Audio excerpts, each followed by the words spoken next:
Welcome to Variant Edition, your source of comic book news and culture. I'm Mike. And I'm Nick, and we're back. We missed 2 weeks, but we're back now. Kevin caught the plague after Wizard... Oh, it's not a plague. It's definitely not a plague. Kevin had a 2-week bender that started in Philadelphia and ended in Newark, New Jersey, in a phone booth. Mike, we promised we weren't ever going to speak about that ever again. Fine. Sorry. All right, back to the show. Every week, Variant Edition Tuesdays brings you the latest headlines in the world of comics and a sneak peek at what you, the viewer, should not miss on Wednesday. That's right. So here's your 5 minutes of comic book knowledge that will prepare you to step into your shop this week.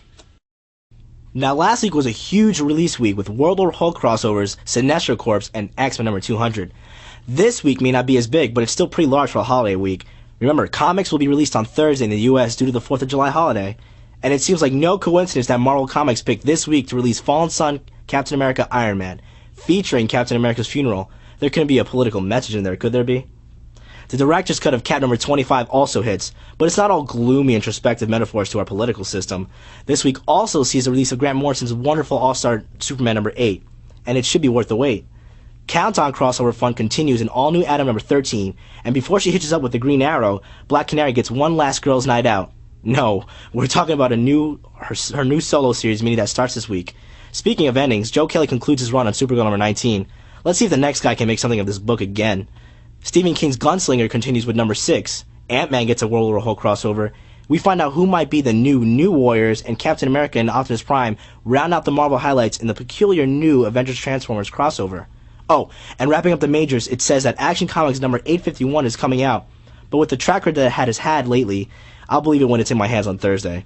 Also, be on the lookout for the rapidly concluding Why the Last Man number 57, Welcome to Tranquility number 8, and the new Faker number 1.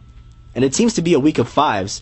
We've got City of Others number 5, Dynamo 5 number 5, and Chronicles of Wormwood number 5. If you were lucky enough to pick it up for free, you won't need the Astounding Wolfman Director's Cut, but you'll want to pick up number 2, which finally hits this week. And while you're there, grab a copy of Kirkman's Invincible Volume number 8. My pick of the week?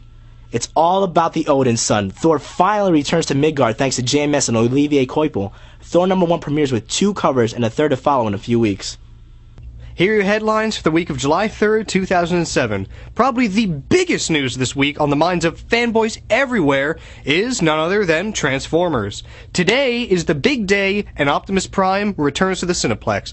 But instead of Sunbow and armies of Japanese animators, it's under the hand of Michael Bay. We won't prejudge the film until we see it, but early word has been very, very positive. Also positive has been the reception of Fantastic Four 2, Rise of the Silver Surfer. Opening at number 1, it slipped to number 3 and then 5 in its subsequent weeks, but to date it's grossed $115 million, which puts it just behind the original in the same time frame.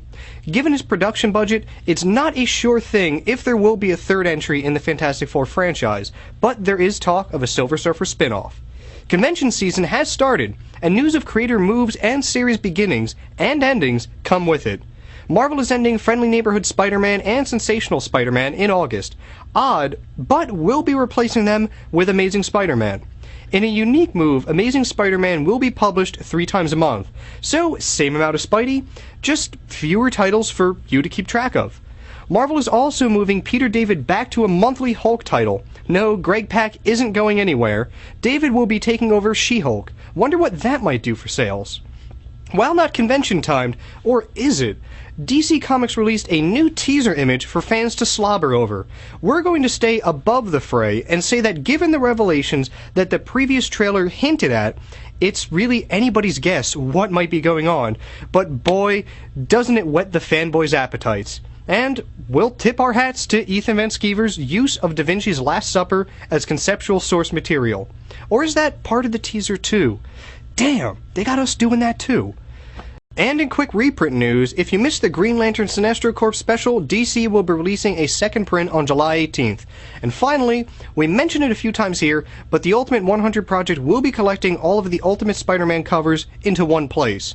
The 112-page book will hit stores in September. Here's your chance to own all the covers for only $10. How can you not? And, like the auctions of the original covers, the proceeds will benefit none other than the Hero Initiative.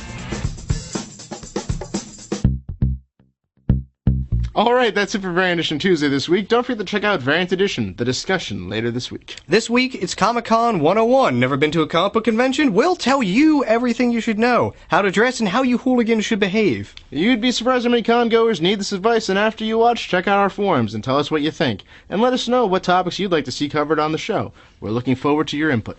We planned on getting this one online before Wizard World, but we kind of ran out of time. So finally, it should be up later this week. Also this week, Variant Edition returns with a massive comic review catch-up episode. It may actually be big enough to split into 2 separate episodes. And those are going to be 2 damn good episodes. But as always, there are so many ways to watch Variant Edition.